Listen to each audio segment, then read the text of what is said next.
The bus stop wasn't crowded, but enough people stood close enough to hear him shout. Ethan's voice tore through the air like glass. "You're useless, Mom! I'm tired of pretending you're fine!" Heads turned. A woman froze mid-sip of her coffee. A man folded his newspaper slower, pretending not to listen. Savannah whined carried every word like an announcement. I stood there with my worn bag, the handle frayed from years of use. The same bag I once filled with lunches for him when he was a boy. He used to run toward me after school. Now he couldn't look me in the eye. "You can't even pay your bills right," he went on, louder. "You forgot the bank appointment. You nearly lost the house. I can't keep fixing your mess." He looked around, made sure they all heard. This is what happens when old people refuse to admit they're done. Laughter, soft, uneasy, moved through the small crowd. Someone whispered. Someone else stepped away. He opened his wallet, pulled out a $5 bill, and waved it in the air like a mercy gift. "Here, buy yourself something to eat. Try not to ruin that, too." He dropped it. Not handed, dropped. The bill fluttered to the ground between us. Sophie waited in the car, engine running. Her lipstick shone like a smirk through the windshield. She didn't even bother to hide it. She said something to him. He laughed. He turned back to me one last time. "You should be grateful I even came." The words landed like stones. For a moment, I didn't move. I looked down at the 5, its corner trapped under my shoe. Then I knelt, slowly, picked it up, folded it twice, and placed it carefully in my coat pocket. "Thank you," I said. My voice was steady. It surprised even me. He blinked, thrown off by calm. I brushed the dust from my sleeve. The yellow bus timetable shimmered behind me. Savannah's late sunlight caught on the bench, the metal warm beneath my hand. "You really don't get it, do you?" he muttered. "I have a life. You're a burden." He turned, opened his car door, and slammed it shut. The sound echoed down the street. The tires screeched once, then silence. Only dust remained, swirling in the spot where he'd stood. The crowd scattered, phones lit up. The wind rustled through the magnolia branches, sweet and bitter at once. I sat back down. The bench groaned under my weight. No tears, just the slow, controlled rhythm of breathing. I unfolded the 5 again. The bill was wrinkled now, but clean. It would buy a cup of coffee, maybe. I smiled faintly. Not because it was funny, but because he hadn't taken everything. The sound reached me before the shape did. A cane tapping the concrete. 3 steps, a pause, then 3 more. Measured, confident. "Is this seat free?" a voice asked. It was an older woman's voice, low, clear, threaded with steel. I turned. She wore dark glasses, the silver frame catching the light. Her coat was neat, her hair white and smooth as paper. "No," I said quietly, "it's not taken." She folded her cane, resting it beside her leg. "Good. It's hard to find decent company these days." Her tone wasn't kind or unkind, just sure, like someone who no longer needed to guess the world. She tilted her face toward me. "You were left behind," she said softly, "but not by chance." I stared. "You heard?" "Everyone heard." She smiled. "Some of us listen differently." The bus groaned at the corner, brakes hissing. The sky turned pale gold. She rose, holding out a gloved hand. "Walk with me," she said. "Pretend to be my best friend. My driver is arriving." I hesitated. Then I stood. The air shifted. For the first time that day, I felt taller. He left me for the world to see. But the world had just seen something else begin. The black car stopped so close the wind from it lifted the corner of my coat. The woman beside me smiled without looking. "Pretend to be my best friend," she said. "My driver's arriving. Quickly now." Her tone wasn't a request. It was a command wrapped in silk. I didn't ask why. I stood, straightened my back, and took her arm. The car door opened with a soft hiss. A man in a dark suit stepped out. Gray hair, calm eyes. He nodded, professional, silent. "Good evening, Ms. Whitford," he said. Then to me, "Ma'am?" I answered before thinking. "Good evening." My voice surprised me. Steady, clear. She turned her face slightly toward me. "Well done," she murmured. "Confidence makes truth believable." We slid into the car. The door closed behind us, shutting out the whispers from the bus stop. Inside smelled of leather and rain. The city blurred past, reflections flashing over glass. "You can drop the act now," I said after a moment. "I'm not sure what just happened." "You were humiliated," she said calmly. "That's what happened. The world saw it. And that's dangerous." "Dangerous?" She nodded. "People forget how fast pity turns into gossip. You needed to vanish before pity found you." I stared at her. "You planned this?" "I plan most things," she said. "It's safer than waiting for mercy." Something inside me shifted. The shame from the bus stop started to cool, replaced by curiosity. "Who are you?" "I used to be a judge," she said, "until blindness took everything they said I needed to see." Her lips curved into a half smile. "Turns out, I see better now." The driver turned down a quiet street lined with magnolias. White petals covered the road like snow.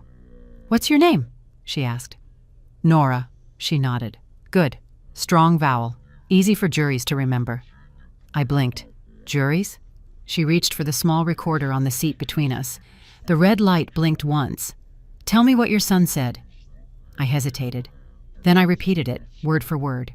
The insult, the $5 bill, the way he laughed with his wife in the car. She pressed the stop button. "You remembered everything. That's evidence." "Evidence for what?" "For truth," she said. "You'd be amazed how people change when they realize their cruelty has witnesses." The car stopped before an iron gate. It opened without sound.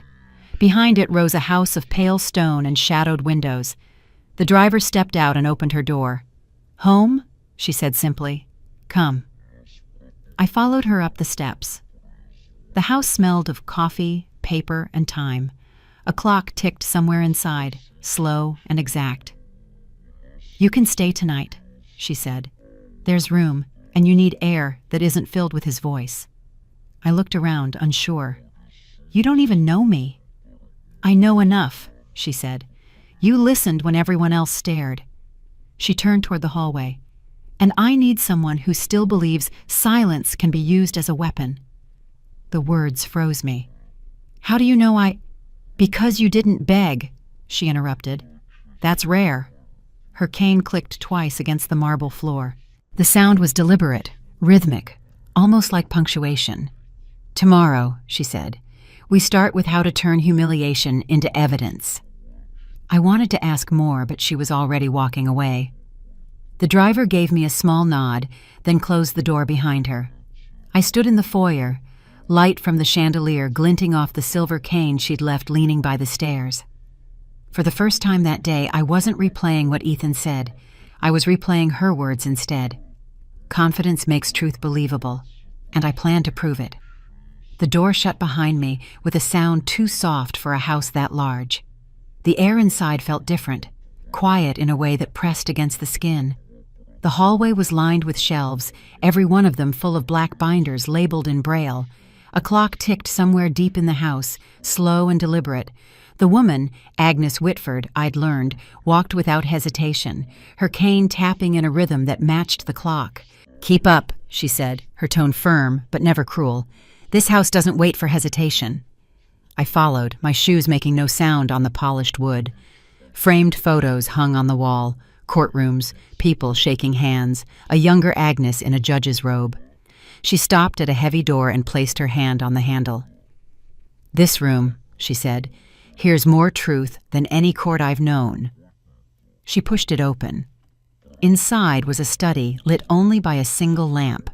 Papers lay in neat stacks. A silver recorder sat in the center of the desk, its small red light blinking like a heartbeat. The air smelled of coffee, wax, and something old, like the weight of memory itself. Agnes gestured to the chair across from her. "Sit." I did. She poured coffee from a glass pot into 2 porcelain cups. Her movements were exact, not a drop spilled. She slid one toward me. "Do you always record conversations?" I asked. "Only the ones that matter," she said. "In this house, silence is not emptiness, it's law." I ran my fingers along the edge of the cup. "Law?" She nodded. "Law begins where noise ends. Truth hides in pauses. People reveal themselves when they think no one is listening." She leaned back. "Tell me what you heard before your son drove away." I hesitated. The wind, a car door, my name, like it didn't belong to me anymore. Agnes smiled faintly. "Good. That means you were listening the right way. Every humiliation has a frequency. Learn it, and you can turn it into evidence." The recorder clicked softly as she pressed play. A voice, her own, spoke from a recording years old.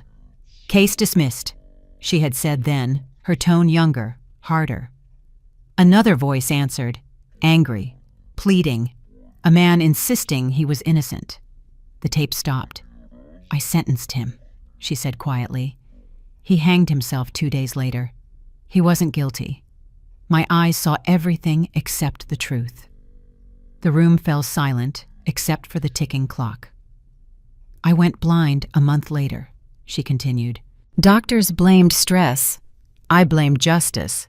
So I learned to hear what sight had stolen." Her words filled the room like smoke. I looked around. The shelves, the binders, the small red light on the recorder, they weren't trophies. They were confessions. She turned toward me again. "You still see, Nora. That's an advantage. Use it differently."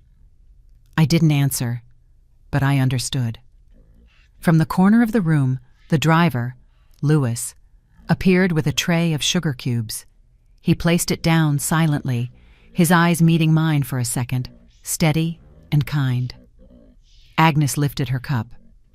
"To truth," she said. I mirrored her. "To silence." She smiled. "Same thing." Outside, magnolia branches brushed the windows, their shadows moving like slow applause. The clock ticked once more. For the first time since the bus stop, I felt a strange calm, not comfort, control. That night, I lay awake in the guest room, listening to the faint hum of the recorder down the hall. And somewhere between the clicks and the quiet, I realized something simple and sharp. Silence wasn't weakness. It was strategy. The rain had stopped before dawn, leaving the magnolia branches dripping silver.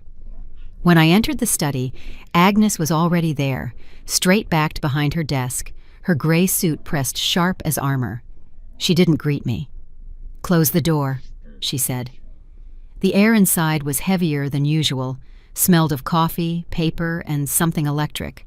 A single lamp burned low, throwing a thin circle of light across the desk. On it lay a silver pocket watch, a small recorder, and a folded piece of paper. "Sit," she said. I obeyed. She tapped her cane once. "You want to fight back against humiliation? Then you start here, with silence." Her tone was cold enough to slice air. She pushed the pocket watch toward me. "Every second you speak without purpose, you lose ground. Every silence you control, you gain it." She clicked the watch open. The steady ticking filled the room. "Now," she said, "close your eyes." I did. "When the ticking stops," she said, "count the silence." Tick, tick, tick, then nothing. The room felt alive, breathing with me. 5 seconds passed. 5, I said. She nodded.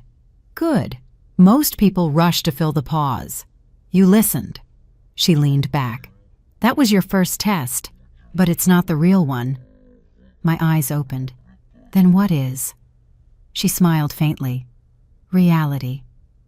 She pressed a button on the recorder. A male voice came through the speaker, Ethan's tone, almost identical. "Mom, you're an embarrassment. You can't even live without me." My breath caught. The voice was perfect. Every word of cruelty replayed. Agnes didn't stop it. "Respond," she said. As you would have that day. I swallowed hard. The voice continued. You always ruin everything. You should be grateful I still answer your calls. I clenched my hands under the table. The instinct to defend, to shout, burned in my throat. But then I saw her face, still unreadable, and I remembered her words. Power isn't in reaction. It's in observation. I exhaled slowly. Then I said, clear and calm, You can hang up now. I already heard what I needed. Agnes smiled, the smallest curve of approval. She pressed stop. The room fell silent, except for the ticking pocket watch. That, she said softly, is how you win. No raised voice, no apology, just control. I stared at the recorder, realizing my heart was no longer racing. My pulse matched the rhythm of the clock, steady, deliberate. She leaned forward. Every time he spoke to you, he wanted proof you were small. You just denied him that proof. She stood, walking toward the window. Rain had begun again, faint against the glass. You heard pain, she said, but you didn't answer it. That takes more strength than shouting ever will. Louis appeared at the doorway with a tray of tea, his eyes meeting mine briefly, like he already knew what had happened. He placed it down quietly and left. Agnes poured 2 cups. Drink, she said. You'll need energy. Silence costs more than anger. I took the cup. The heat steadied my hands. Tell me, Nora, she said. What did you feel when you heard his voice? Nothing, I said, and that terrified me. She nodded. Good. Fear means transformation is beginning. Her hand brushed across the desk, finding the folded paper. She slid it to me. Read it. It was a transcript, lines from real cases, everyone ending with a single note in red ink. Silence. Dismissed. She touched the paper.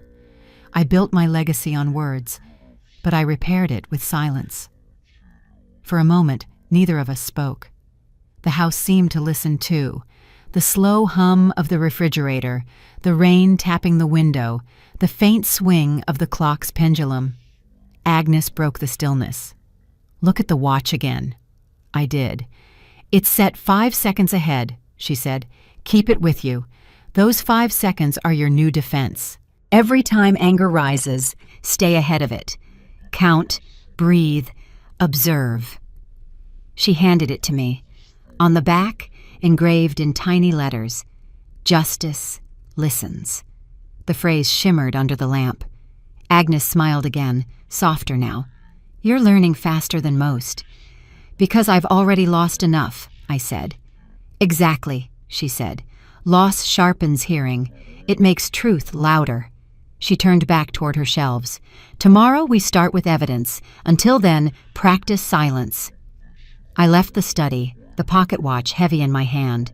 The hallway felt different, longer, filled with echoes. In the guest room mirror, I caught my own reflection.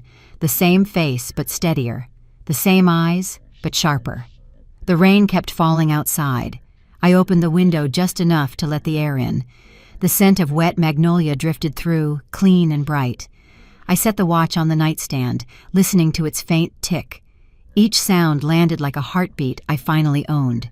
For the first time, I didn't feel humiliated. I felt prepared. That night, silence stopped being a wound. It became a witness. The next morning began with the sound of the recorder clicking on by itself. Agnes's voice drifted from the study. Calm, precise, commanding. Come in, Nora. It's time.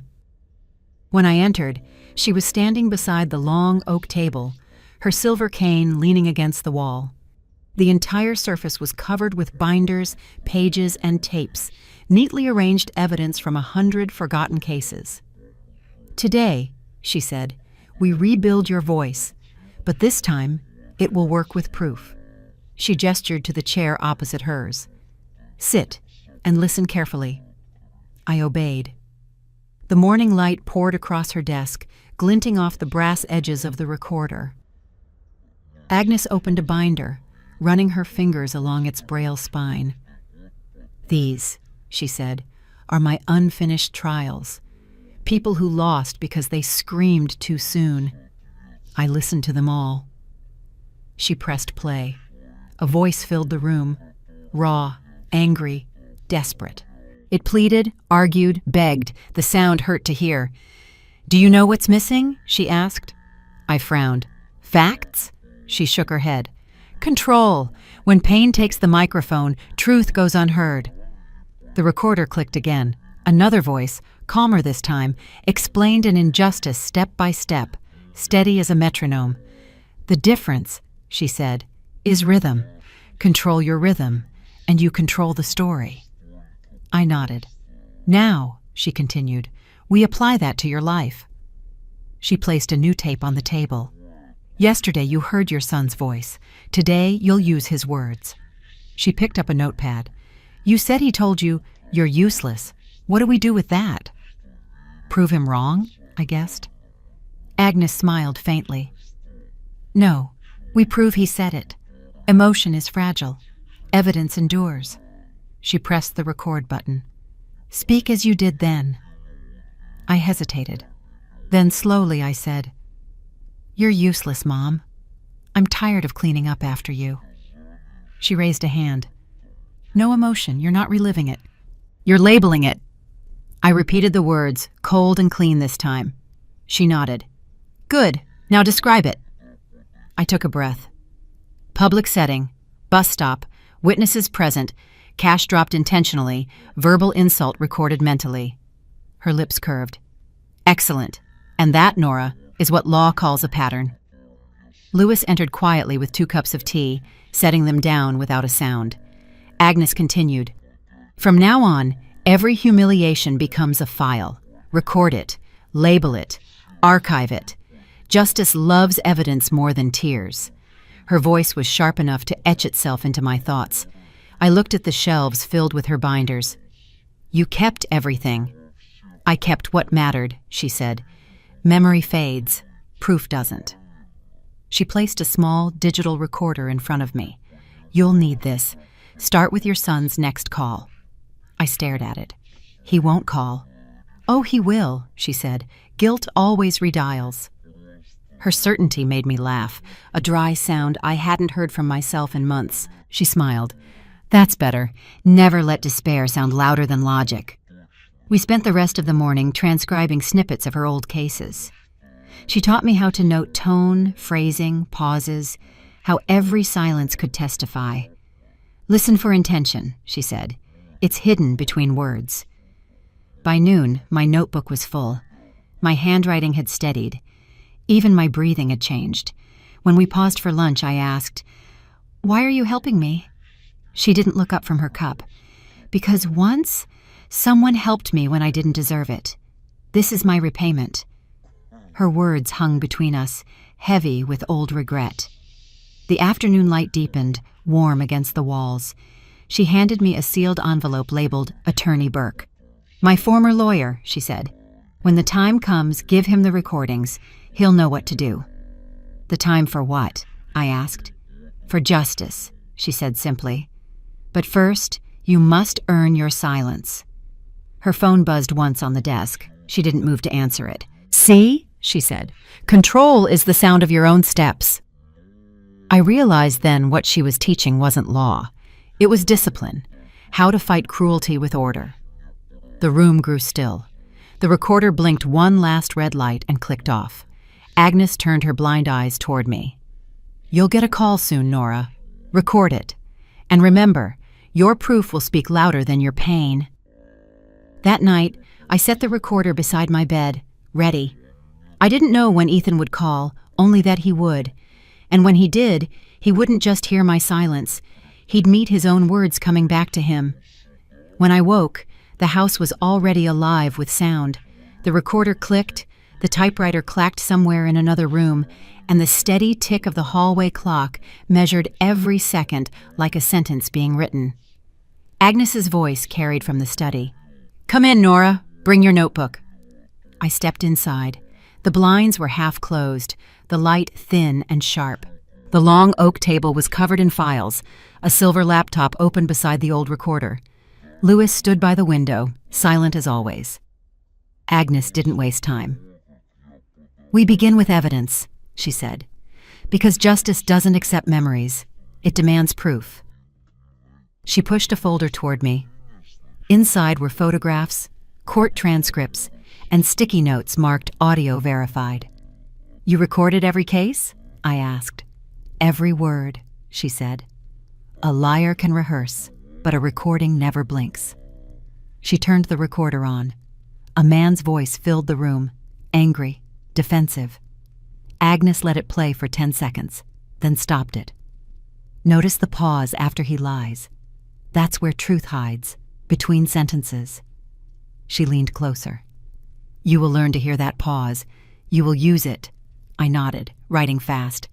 "Now," she said, "your turn." She placed a new recorder in front of me. "Pretend I am your son. Speak as he would." Her voice shifted, low, impatient, uncanny. "Mom, you're always forgetting things. You're useless." The words struck, but I didn't flinch. I pressed the red button and said calmly, "Date, Tuesday, 11:34 a.m., verbal abuse recorded. Tone, contemptuous." Agnes smiled. "Excellent. Label everything. Anger hates being cataloged." Lewis handed me a cup of tea. "Cold minds make strong cases," Agnes said. "Now imagine he calls again. What do you do first?" "Record. Second? Keep him talking. Third? Ask a question he'll regret answering." Her head tilted slightly. "Try it." I took a breath. "Ethan, why do you sound nervous?" Agnes's lips curved. "Beautiful. Accuse with curiosity. It forces confession." The ticking clock filled the silence between us. For the first time, I felt a strange thrill. Not fear, but precision. Agnes tapped her cane once. "You're quick. You listen with purpose now." I smiled faintly. "I'm learning from the best." "Flattery is useless," she said. "Action isn't." She pushed a USB drive across the table. "Plug it in." On the screen appeared dozens of audio files, labeled by date and name. Some were decades old. "What are these?" I asked. "My archive," she said. "Voices of arrogance. People who thought silence meant surrender. They were wrong." She opened one file at random. The static cleared, and a man's voice said, "I can make this disappear, Agnes. You owe me." She stopped it immediately. That man was powerful. He isn't anymore. Her tone didn't rise, but the room grew colder. I understood then that her blindness wasn't weakness. It was memory sharpened into weaponry. Agnes faced me. "Now, let's test your reflexes." She pressed a button on the desk phone. It rang once, twice, then her voice hardened. "Answer it." I hesitated, then picked up. "Hello?" The line crackled. A recording of Ethan's voice played from somewhere in the system. "Mom, why are you still in that house?" My pulse jumped. Agnes watched, expression unreadable. I steadied my voice. "Because I'm finally paying attention." The line clicked off. Agnes smiled. "Perfect. You turned attack into record. You led the dialogue." She reached for her coffee. "That's the difference between revenge and justice. Revenge shouts, justice documents." I exhaled, adrenaline still humming. "You planned that?" "Of course. Lesson 5. The world rarely warns you before it tests you." She handed me another sheet, columns of notes, numbered. "Keep a log, date, time, subject, outcome. You will fill it." Lewis approached, placing a small black briefcase on the table.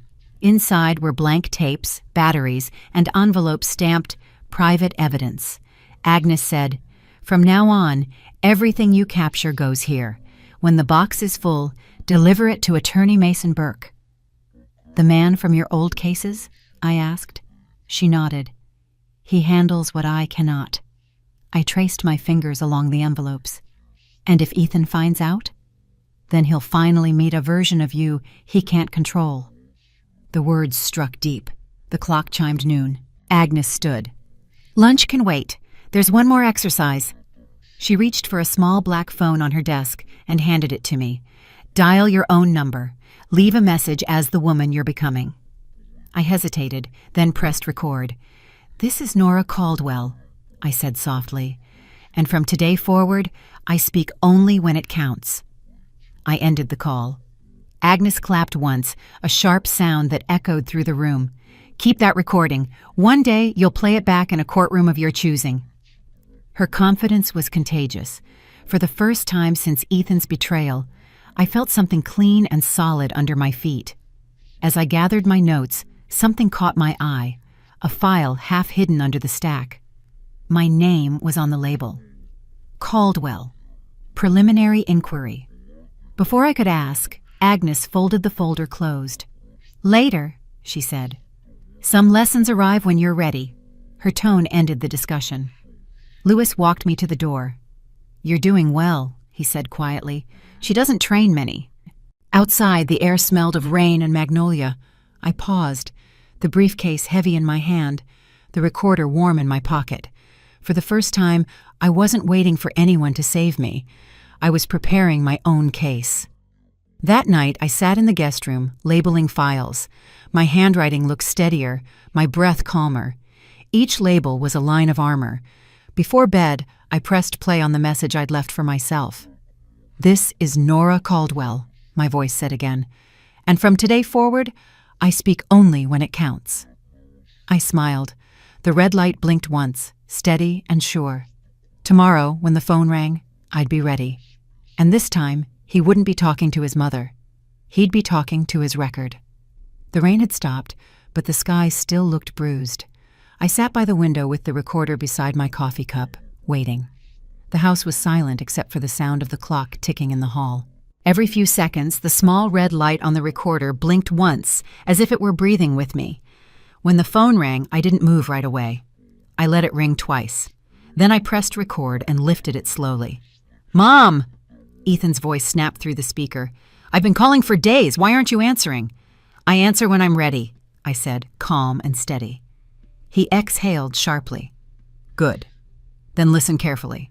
Sophie and I are selling the house. We need the funds. I'll handle the paperwork." The words hit like cold metal, but I stayed silent for 3 seconds, exactly as Agnes taught me. Silence first. Proof second. "Did you hear me?" he barked. "Yes," I said finally. "I heard every word." He laughed, short and cruel. "Don't start with that tone. I'm doing what's best for us. You're not even using the place. Sophie says it's just collecting dust." I watched the magnolia tree outside sway in the wind. "And Sophie makes all the decisions now?" "That's not what It is," I cut in. "You just said it." He went quiet, the kind of pause Agnes loved, where guilt breathes. I pressed the edge of the recorder lightly. The red light stayed solid. "Look, Mom, you don't understand," he said finally. "You can't manage finances anymore. You get confused. Remember your pension mistake?" "Yes," I said. "I remember everything." I could almost hear him shifting, uncomfortable. "I'll send someone over this week," he said. "You just sign the documents. It'll make things easier." "For you or for me?" "For everyone," he said, but his voice cracked on the last word. Agnes was right. Guilt always redials. I smiled faintly. "If this sale means so much to you, Ethan, put it in writing. Email me the details." He hesitated. "Why?" "Because," I said softly, "verbal promises vanish. Written ones remain." He sighed. "Fine. I'll send it tonight." "Good," I said. "And Ethan, don't forget to include Sophie on the message. Transparency is a beautiful thing." The silence that followed was long and awkward. I imagined his jaw tightening, his hand gripping the phone. "Fine," he said again, clipped. "Expect it before midnight." Then he hung up. I let the quiet settle back into the room. The recorder clicked softly, saving the file. I played it back once, his voice, his words, his arrogance, all caught perfectly. In the doorway, Agnes stood, one hand on her cane. "You handled that well," she said. "I was shaking inside," I admitted. "That's normal," she said. Confidence isn't the absence of fear, it's the discipline to record while afraid. She stepped closer. Save the file, label it, and make 2 copies. One for your records, one for Burke. I nodded, already doing it.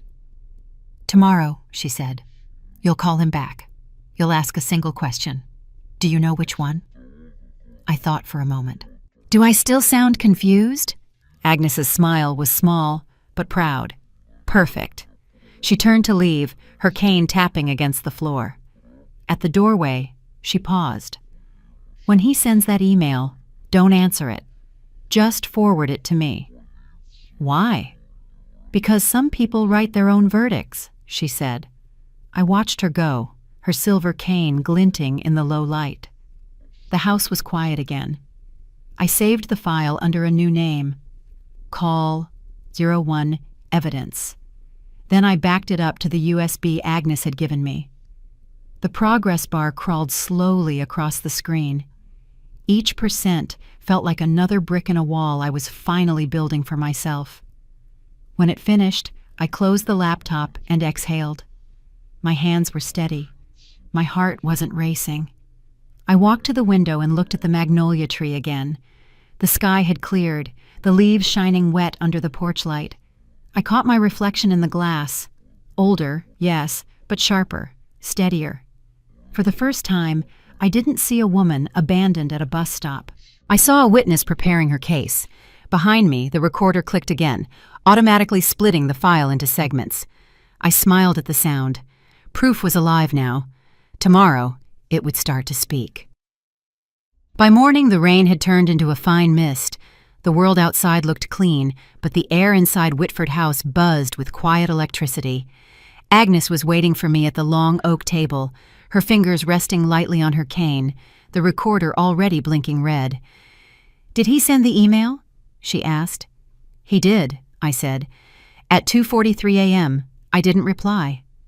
"Good," she said. "The guilty always write before they sleep. Bring it here."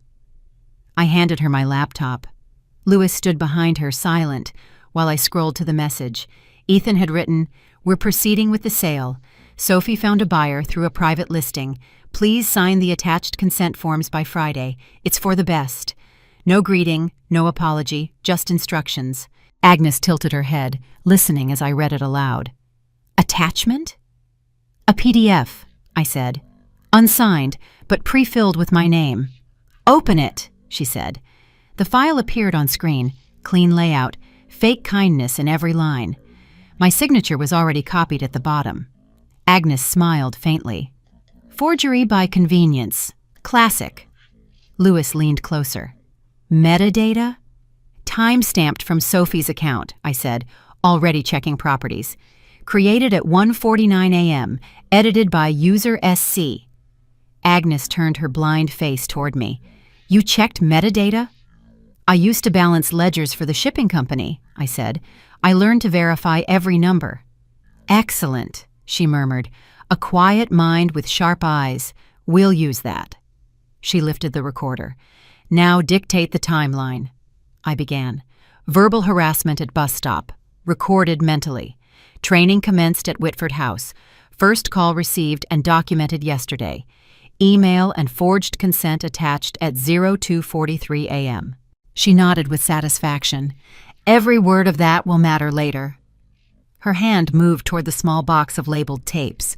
She opened one, placed the new USB beside them, and sealed the lid.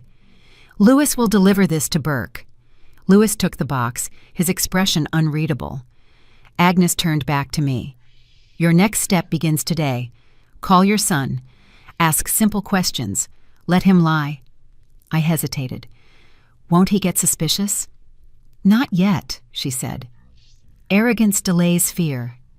Her cane tapped once on the floor. "Say his name softly, as if you still believe him. That's how liars fall. They trip over mercy." Her words hit like lightning. I understood then that every lesson so far had been leading here, to this silent war of evidence. Lewis returned minutes later, nodding once. "Delivery confirmed," he said. Agnes smiled. "Good. Now, Nora, practice." I took a deep breath and picked up the receiver on the desk. Agnes pressed the recorder. "Begin," she said. I dialed Ethan's number. It rang twice, then 3 times. No answer. I almost hung up. Then his voice message started. "You've reached Ethan Caldwell. Leave it after the tone." The beep sounded. I spoke calmly. "Ethan, it's your mother. I received your email. I'll review it carefully and call you later. I want to understand every clause." Then I hung up. Agnes nodded approvingly. "Perfect. It sounds like trust, but it's strategy. Now he'll think he still leads. That gives you space to tighten the net." She pushed a small envelope toward me. Inside was a flash drive. Back up all recordings daily. Label each with date, time, and emotional tone. Fear, anger, denial, these are categories. I smiled faintly. "You run justice like a library." "I run it like survival," she said. The clock chimed softly in the distance. Agnes turned her head toward the sound. "This afternoon, Lewis will teach you how to encrypt your files. You'll create 2 hidden folders, one labeled music, another recipes. The real evidence goes there." Her voice lowered. "And Nora, remember, never threaten. Just document. Threats make enemies. Documentation makes witnesses." I looked at her, this blind woman who saw everything, and felt something shift inside me. The part that used to tremble was gone. In its place stood calculation. Agnes poured herself a cup of coffee. "You're quieter today," she said. "I'm thinking," I replied. "Good. Thinking is the highest form of revenge." The rain started again outside, soft against the windows. Lewis set a folder in front of me, printouts of property transfer laws, notary requirements, consent clauses. "Study them," Agnes said. "When the confrontation comes, you'll sound prepared, not emotional." I nodded, flipping through the papers. The language felt familiar. Clauses, subsections, signatures. Control hidden inside text. For a moment, I saw Ethan's face at the bus stop, the way he'd thrown that $5 bill like a verdict. I no longer felt pain, only purpose. Agnes spoke again, her voice almost kind. "The moment you feel pity, listen to the recording. Let his words remind you why silence must speak." I reached for the recorder, pressed play. Ethan's voice filled the room again. "You're useless, Mom." I turned the volume down until it was just a whisper. "Not anymore," I said quietly. Agnes smiled. "Now you understand." I closed the folder, straightened my back, and said, "When he calls next, I'll be ready." "You won't answer," she said. "You'll observe, and when he lies again, you'll let silence respond for you." I looked at her, then at the red light blinking on the recorder. It felt alive, like an ally. The clock struck noon. Agnes stood slowly, her cane catching the light. "Today," she said, "you stopped being the victim." I exhaled. The truth of it landed like a promise. Outside, thunder rolled over Savannah. Inside, I clicked the recorder off, labeling the file, "Strategy Initiated." The sound of that click was the first time victory felt audible. The next day came bright and cold, the kind of Savannah morning that promised calm and delivered storms. I left Whitford House early, recorder in my bag, files printed and sealed in a brown envelope. Agnes's last words still echoed, "Don't raise your voice. Raise your proof." The cafe sat at the corner of Liberty Street, busy with the midday rush. I chose the table in the middle. No shadows, no hiding. The place buzzed with the hum of conversation, spoons tapping porcelain, milk steaming. Perfect. Lewis took a seat by the window, newspaper open, camera hidden in his pen. He gave me one small nod. The signal was clear. Everything was recording. At exactly 12:30 they arrived. Ethan first, looking important in a cheap suit, phone in one hand. Sophie followed, high heels clicking, her perfume arriving before she did. She smiled, the kind of smile that sold lies for free. "Mom," Ethan said, kissing the air near my cheek. "We don't have much time. Let's finalize everything." I agree, I said, folding my hands. Finalizing is healthy. Sophie slid a folder across the table. Here's the contract. It's clean, simple, fair. You sign, we handle the rest. I opened it. My own signature stared back at me, perfect and fake. This looks familiar, I said quietly. It should, Sophie said. You signed it last month. We just made a few updates. Updates? She leaned forward, her voice syrupy. Yes, removing you as co-owner. You'll still have visitation rights, of course. It's better this way. Lewis looked up from his paper. Agnes's plan was unfolding exactly on time. I set the folder down. You forged this, Ethan sighed. Mom, please, let's not dramatize. I smiled. No drama, just facts. I reached into my bag and pulled out the small silver recorder. You know, I used to think humiliation was the loudest sound in the world. Turns out truth is quieter. Sophie's smile faltered. What is that? Proof, I said. I pressed play. Ethan's voice poured into the cafe. You're useless, Mom. You can't even handle your pension. The cafe fell silent. Every sound froze.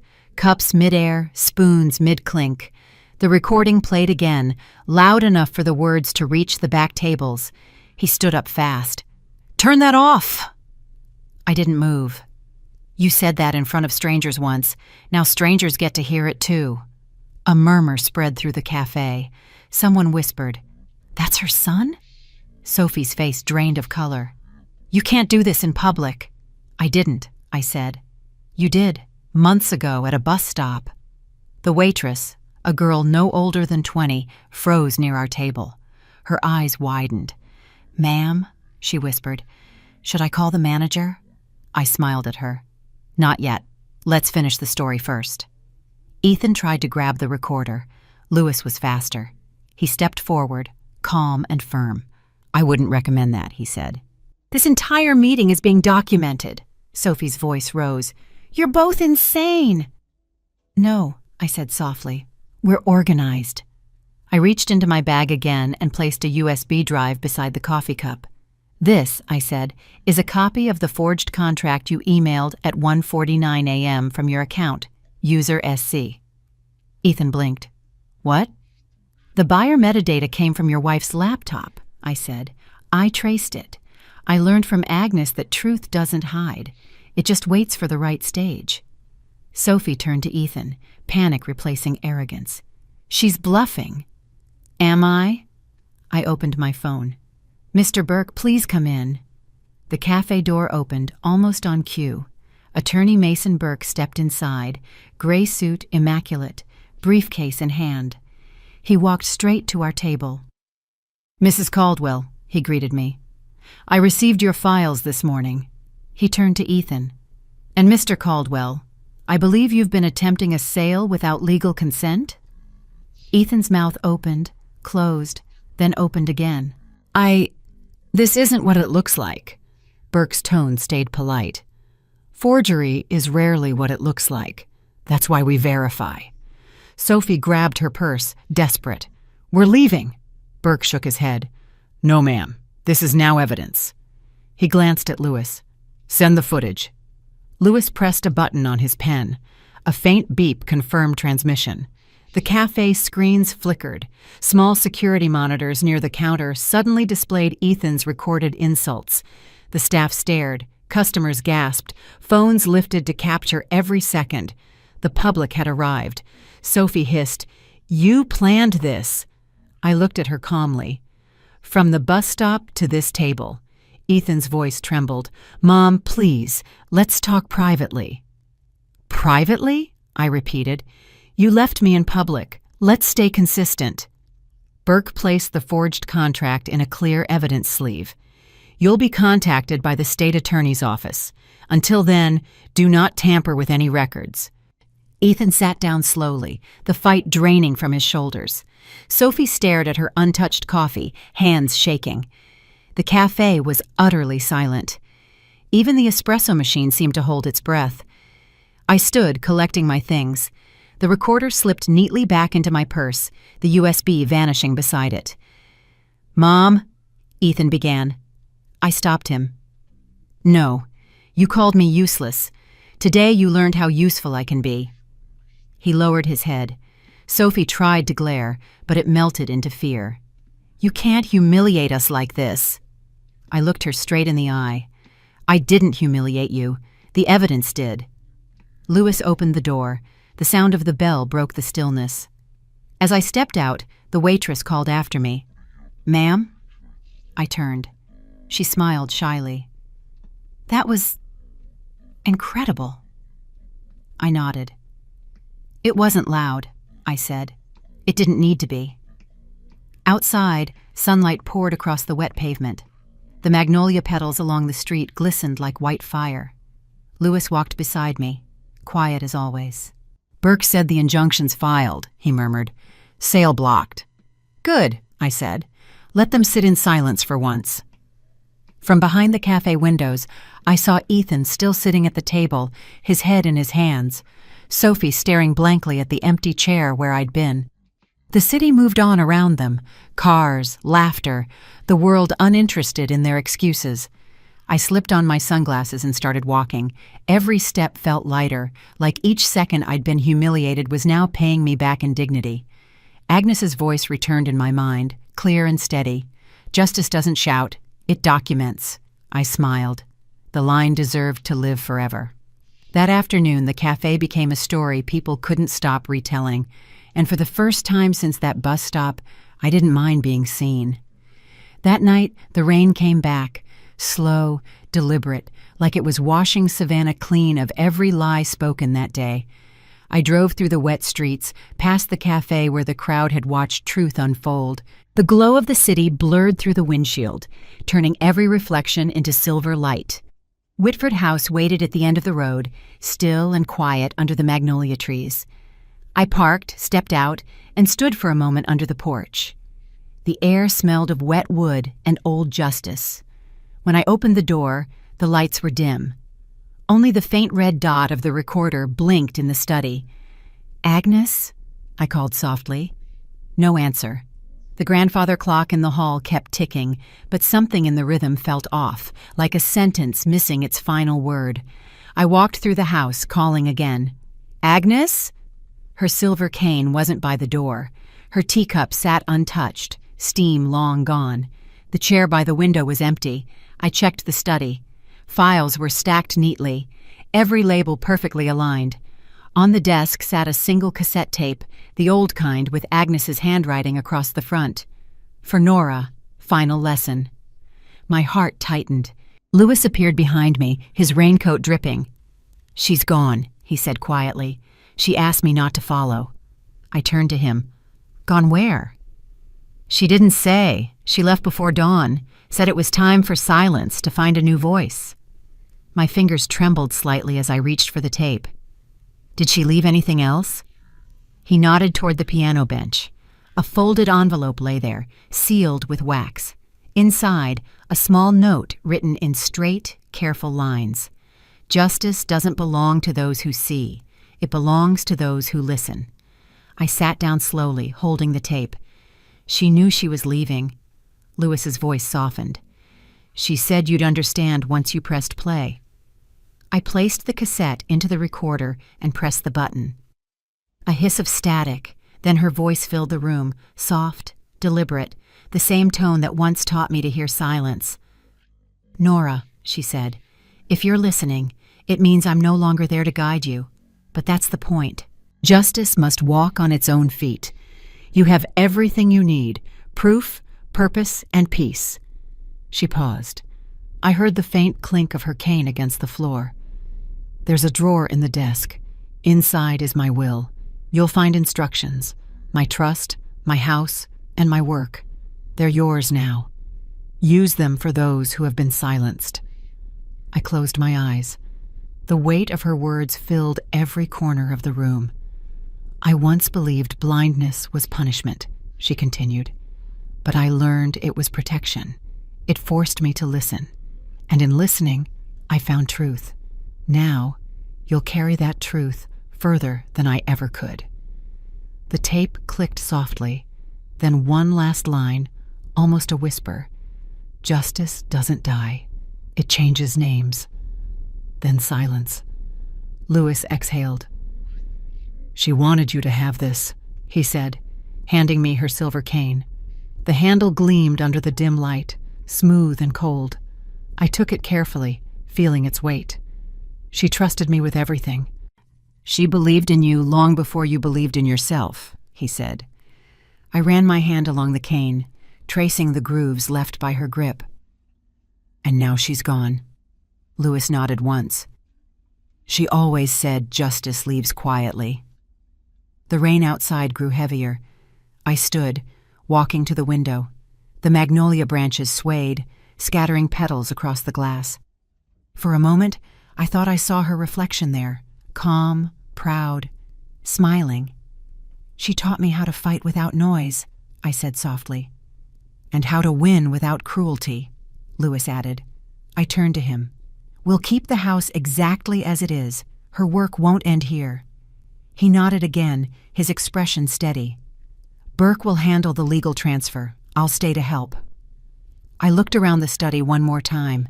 The desk, the tapes, the faint scent of her perfume still clinging to the curtains. Every corner of the room felt like she'd never left, only shifted into the air itself. I pressed stop on the recorder. The red light faded to black. That night, I couldn't sleep. I sat on the porch until dawn, the cane beside me, the magnolia petals gathering at my feet. When the first light broke through the clouds, I whispered the only words that felt right. Thank you, Agnes. Somewhere in the distance, a church bell rang, soft, clear, and final. The mentor was gone, but her silence remained. And in that silence, I could already hear the next chapter beginning. The morning came pale and heavy, the kind of light that doesn't promise warmth. Whitford House was still wrapped in the hush Agnes had left behind. Even the air moved slower, as if it didn't dare disturb her absence. I stood in the study, staring at the cassette player. The last tape sat waiting inside, labeled in her careful handwriting, the final lesson, dignity. Lewis joined me quietly, holding 2 cups of coffee. He set one beside the recorder. She recorded it 3 nights before she left, he said. Didn't let anyone in the room while she did. I nodded, pressing the button. The tape rolled. Her voice filled the room, calm, dry, exact. Nora, she began, if you're hearing this, the law is yours now. Not the one written on paper, but the one written in silence. I closed my eyes. It was like she was still there, guiding every breath. Dignity, she said, is non-negotiable. They can take your name, your property, your peace, but not your dignity. It's the one asset that doesn't depreciate. The sound of her cane tapping echoed faintly through the recording. When they called me blind, I smiled, because blindness saved me from distraction. It taught me to hear intention, not words. You must do the same. Lewis sat down across from me, his eyes fixed on nothing, listening. Agnes continued. Every person who ever called you useless gave you a mirror. You chose what to see in it. From now on, let them see themselves. The tape crackled. Then her voice softened. You asked once how I endured humiliation in court. I'll tell you now, I never fought to be liked. I fought to be clear. Clarity terrifies the corrupt. Stay clear, Nora. Stay still, and they will reveal themselves. Her tone shifted, lighter, almost teasing. And when silence feels too loud, remember, it's not empty. It's full of everything you've earned. I felt my throat tighten. The tape clicked softly, then resumed. There's a letter with Burke. He knows what to do. I left the trust in your name. Use it for women who were told to keep quiet. Build something that speaks for them. I turned to Lewis. She meant the center, I whispered. He nodded. She filed the documents weeks ago. You're the trustee now. The tape hissed, then her final words came, quiet but unshakable. Pain is tuition, not punishment. It teaches you the cost of freedom. Pay it and move on. Then the reel slowed. One last breath, One last sound, the faint tap of her cane, and the tape stopped. Silence settled over everything. Lewis leaned back, exhaling. She planned every second. I wiped my eyes, not from grief, but from awe. She built an exit as carefully as a verdict. Outside, the rain had stopped. Sunlight cut through the clouds, landing directly on the silver cane resting by the window. The reflection hit the recorder, scattering light across the desk. "She's still here," I said quietly. "In everything," Lewis replied. I picked up the tape and placed it back into its case. The label shimmered faintly in the light. Dignity. For a long time, neither of us spoke. The house didn't feel empty anymore. It felt deliberate, complete. I walked to the fireplace, opened a small box, and placed the tape inside with the others. Each one labeled, each one proof that silence could be louder than any shout. Then I reached for the folder on the table, the one with the trust documents Burke had delivered earlier that morning. At the bottom, Agnes had signed her name beside mine. Whitford Foundation for Women in Transition. The words looked simple, but I could almost hear her voice behind them. Justice multiplies when shared. Lewis smiled faintly. "She'd say this is the real verdict." I nodded. "Then let's carry it out." He poured the rest of the coffee down the sink and turned to leave. I stayed, standing in the sunlight, letting it find every corner the darkness once owned. When I finally stepped outside, the magnolia blossoms were open again, bright against the wet ground. I held the cane tightly, the metal warm from my hand. "Dignity is non-negotiable," I repeated under my breath. The wind caught the words and carried them down the path, and for the first time in a long while, I wasn't walking toward survival. I was walking toward legacy. The courthouse stood under a sky too bright to be gentle. Reporters waited on the steps, their microphones glinting in the sun. Someone whispered my name as I climbed, the silver cane catching every flash of light. Whitford House had been silent for weeks, but today justice would make a sound. Inside, the marble hallway echoed with the shuffle of feet and low murmurs. Attorney Burke stood waiting by the registrar's office, folder in hand. His tie was perfect, his face unreadable. "Mrs. Caldwell," he greeted me. "The hearing is brief. The papers are ready. Are you?" "I was ready months ago," I said. He smiled thinly. "Agnes always said you were efficient." The clerk opened the chamber doors. Inside, a small audience had gathered. Officials, a few local journalists, women from the shelters Agnes once supported. I recognized one of them, her face bruised years ago, healed now. They had come not to watch a case, but to witness a correction. Burke placed the blue folder on the table. "Here it is," he said. "The Whitford Trust, transferring all assets, property, and endowments to your foundation." I looked at the papers without touching them. "Before we sign, I want one clause added." He blinked. "A clause?" "Yes, page 4, under successor rights." He frowned. "That section's complete." "Not quite," I said, pulling a small sealed envelope from my coat. "Agnes prepared this before she left. She asked me to add it on her behalf." The clerk hesitated. Burke took the envelope, opened it, and read aloud. "In the event of the founder's passing, all proceeds of Whitford Trust shall be irrevocably transferred to Whitford Foundation for Women in Transition, under the sole management of Nora Caldwell, with perpetual legal immunity from contest or dissolution." Burke froze. "This locks the trust permanently. Not even the state can override it." "She never wanted justice that could be revoked," I said. The clerk nodded slowly. "Do you confirm, Mrs. Caldwell?" "I do." He stamped the clause. The sound hit like a heartbeat. Burke looked at me, half impressed, half startled. "You filed this back up months ago, didn't you?" "Agnes asked me to keep a sealed copy in the courthouse archives," I said. "It's been there, waiting for this morning." He shook his head. "You're faster than most attorneys I know." I learned from the best. The journalists at the back scribbled notes, cameras flashing softly.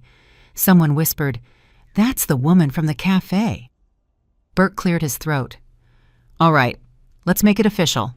He opened the folder and pointed to the last line. "Sign here, Mrs. Caldwell." My hand was steady.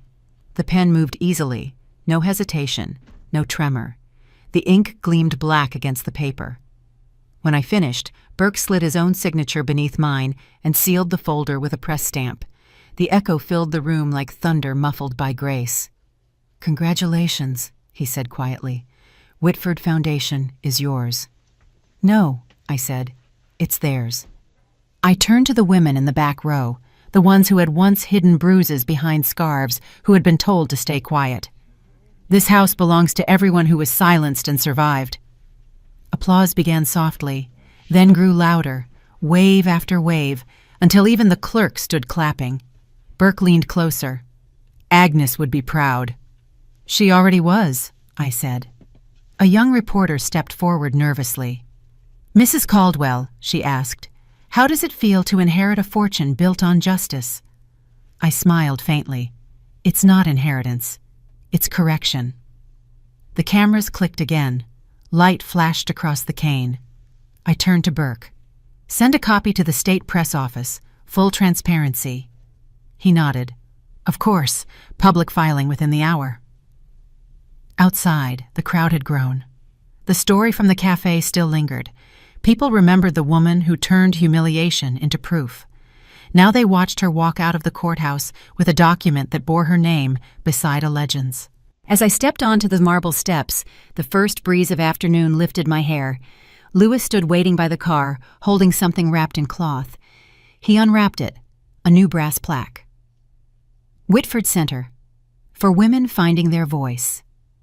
I traced the engraving with my thumb.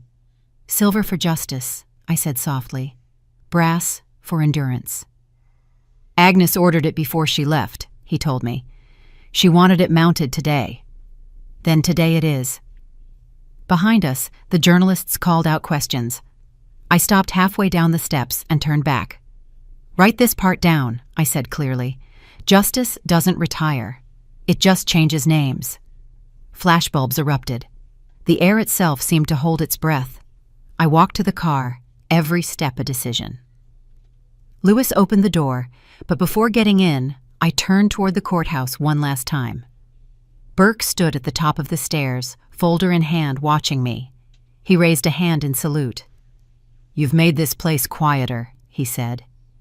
"Good," I replied. "Silence works better than speeches." Inside the car, the folder rested beside me, the papers still warm from the stamp. I brushed my fingers over the seal, feeling the raised edges, the weight of law and legacy pressed into one.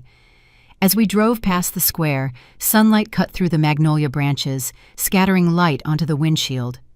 For a brief second, the reflection formed Agnes's silhouette beside mine, head tilted, smiling. "She taught me not to shout for justice," I whispered, "just to sign it." Louis said nothing. He didn't need to. Back at Whitford House, volunteers were already painting the front gate silver. The new plaque waited at the entrance, bright and solemn. I walked up, unwrapped it fully, and placed it myself. When the last screw tightened, the reflection of my face met the engraved letters. Not power, not revenge, just peace, earned the hard way. The first woman arrived minutes later, young, nervous, carrying a small suitcase. "Is this the right place?" she asked. I smiled. "It's the only right place." She looked up at the sign, her eyes glistening. "It's beautiful." "So was the woman who built it," I said. "And so will you be." The doors opened behind me.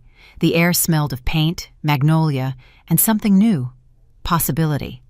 The reporter from the courthouse stood across the street, watching quietly. She lowered her camera, whispering to herself. She didn't shout. She just won.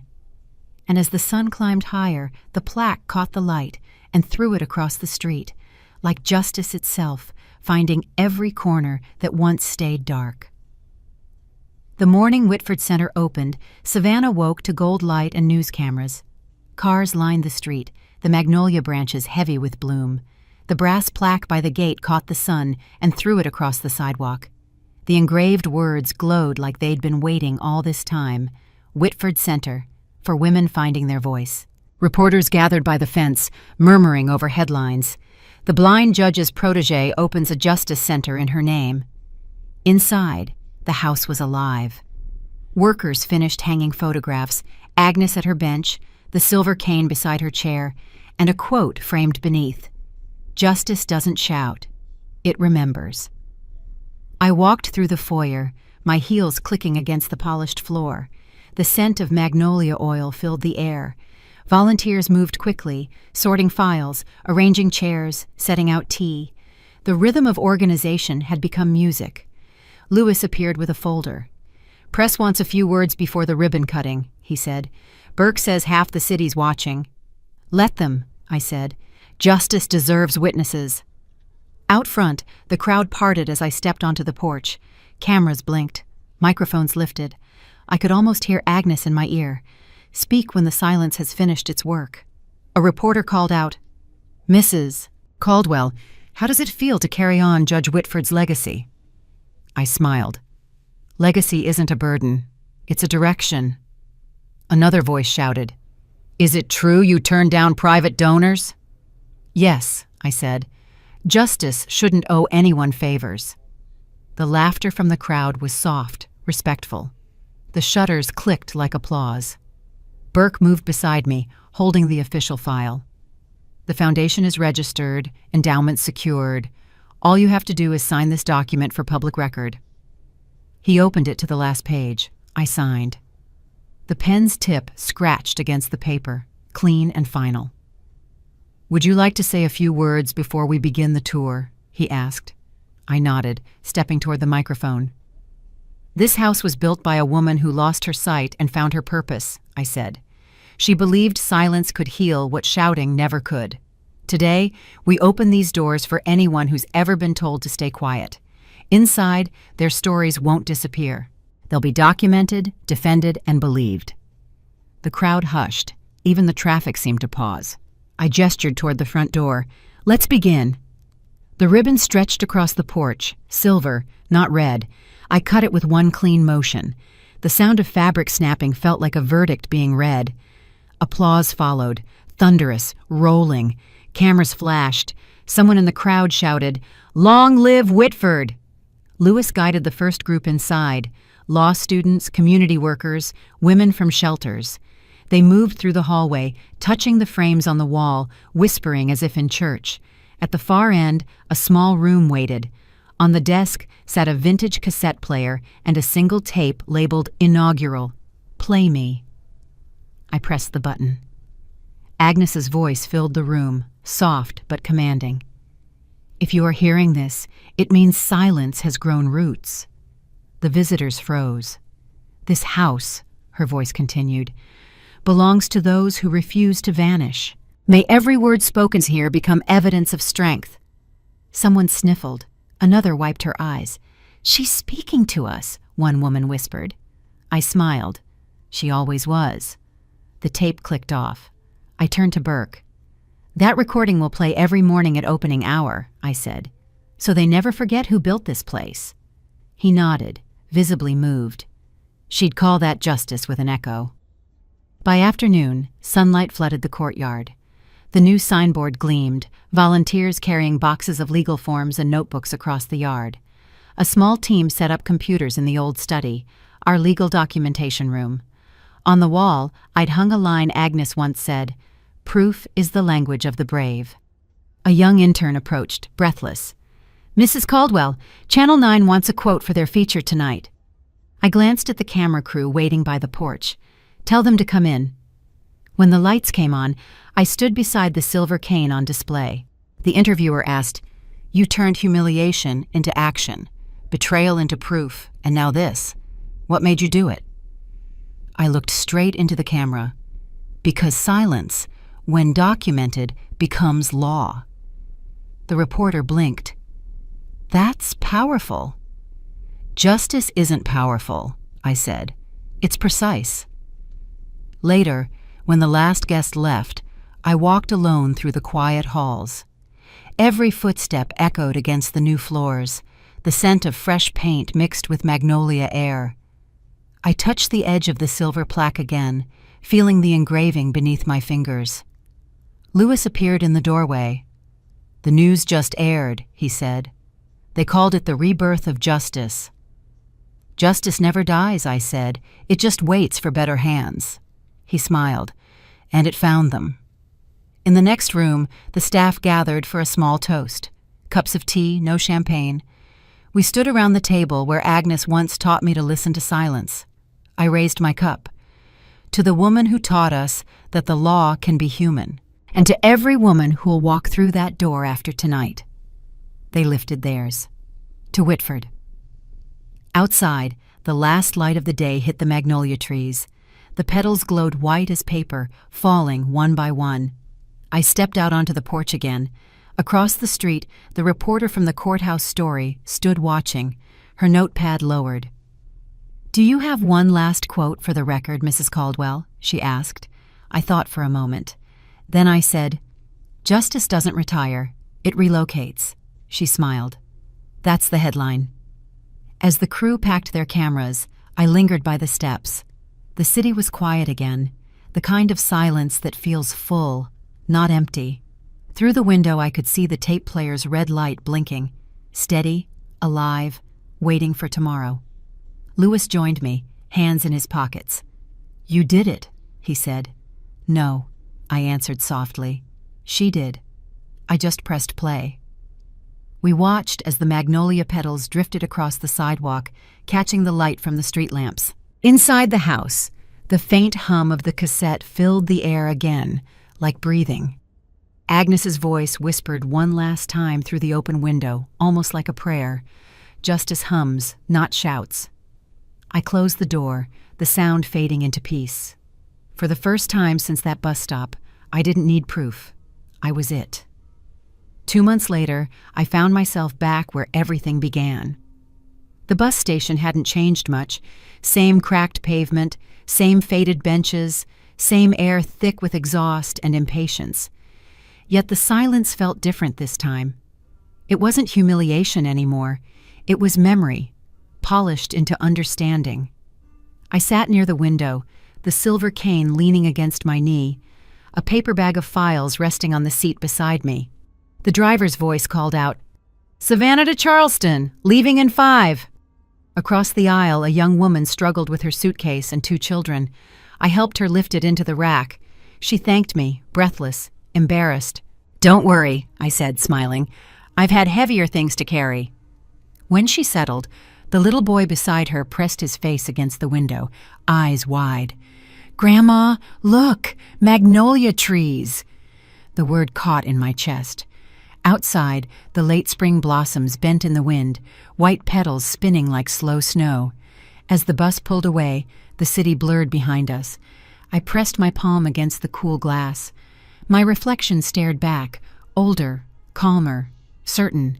The last time I'd sat here, I'd been left behind. Now, I was leaving on my own terms. The woman across from me spoke softly. "You headed far?" "Not far," I said. "Just enough to remind myself where freedom lives." She smiled uncertainly, not understanding, but sensing something. The bus rolled through the outskirts of the city. At a stoplight, a billboard flashed by, Whitford Center, open to all. The image showed the house bathed in morning light, women smiling on the porch. I couldn't help but laugh quietly. Even the city was talking now. I took the small recorder from my bag and pressed play.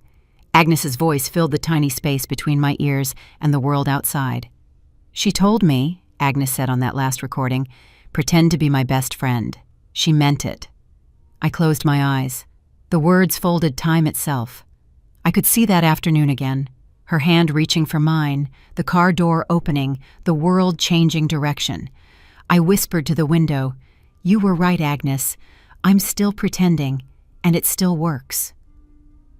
Outside, the highway stretched ahead, smooth and long. The light shifted as the bus climbed a hill, and for a second, the reflection in the glass wasn't mine. It was hers. Head tilted, faint smile, the silver cane catching sun from a place beyond reach. I didn't flinch. I smiled back. The bus hissed to a stop at a small diner on the edge of town. Passengers filed out for coffee or air. I stayed seated, watching the reflection fade back into light. The driver approached, glancing at my recorder. "You traveling alone, ma'am?" "Not really," I said, "just quietly accompanied." He nodded, not sure what that meant, but moved on. I pressed record this time, my own voice steady. "This is Nora Caldwell," I said softly, "founder of the Whitford Center, student of a blind judge, and witness to the sound of truth. If you ever find yourself in silence, don't run. Sit with it. It's not empty. It's waiting for you." I saved the file and smiled. The act of pressing that button felt holy now. When the bus started again, the sun had shifted lower, throwing long lines of gold across the seats. The children behind me were singing softly, something about light and home. Their mother laughed, the kind of laugh that sounds like a future. I looked out the window once more. The magnolia fields rolled by in waves, white and endless. My reflection met my gaze again. No longer the woman abandoned, no longer the student, not even the avenger. Just a witness who'd finally understood what Agnes had been teaching all along. Justice wasn't loud. It was continuous. The bus turned toward the coast, and in the glass, I could see both past and present. Me sitting beside a blind woman who once asked for a favor at a bus stop. "Pretend to be my best friend," she'd said. I whispered. I did. And in the reflection, for one impossible second, she smiled. The driver announced the next stop. Whitford Park. My stop. I gathered my bag, tucked the recorder safely inside, and stood. The door hissed open. The air smelled of salt and sun. Down the street, I could see the faint outline of the center's satellite office, the magnolia logo shining on the sign. I walked slowly, the silver cane tapping against the pavement, the sound clear and rhythmic. Each step felt like punctuation on a story I'd been writing for a lifetime. When I reached the corner, a reporter recognized me and lifted her camera. "Mrs. Caldwell, one photo?" I paused, smiled, and nodded. The shutter clicked. "What should the caption read?" she asked. I thought for a moment, then said, "Some friends arrive once and stay forever." She lowered the camera, eyes shining. "That's beautiful." "No," I said quietly. "That's true." As I walked away, the bus roared off behind me, its reflection shrinking in the glass storefronts. The light caught on the silver cane, bright and sure, tracing a thin line toward the horizon. The world was loud again, but underneath it all, I could still hear the hum of something constant, steady, proof of a promise kept. I whispered to no one in particular, "Justice doesn't shout. It travels." And the road, endless and shining, carried me forward. The night the center reached its first 100 cases closed, I sat alone in the study. The old recorder rested on the table, its red light pulsing like a heartbeat. Outside, Savannah slept under a sky washed silver by the moon. Every window glowed faintly, as if the whole city had learned to breathe in rhythm with the quiet. I pressed the record button. The soft click filled the room. "If they call you useless," I began, my voice steady, "remember, silence travels faster than shame." I leaned back, hearing the echo of those words settle into the walls. That was Agnes's trick. She knew echoes didn't vanish. They built homes. A stack of letters waited beside me. Notes from women who had come through the center. Some were handwritten, others typed on borrowed laptops. "You made me believe again." They finally listened. My daughter saw me win. I read each line slowly, letting the words sink in. Every sentence was proof that humiliation could become law, that grief could turn procedural, that dignity could file itself into the record. Across the room, the silver cane stood by the window, catching the light from the street.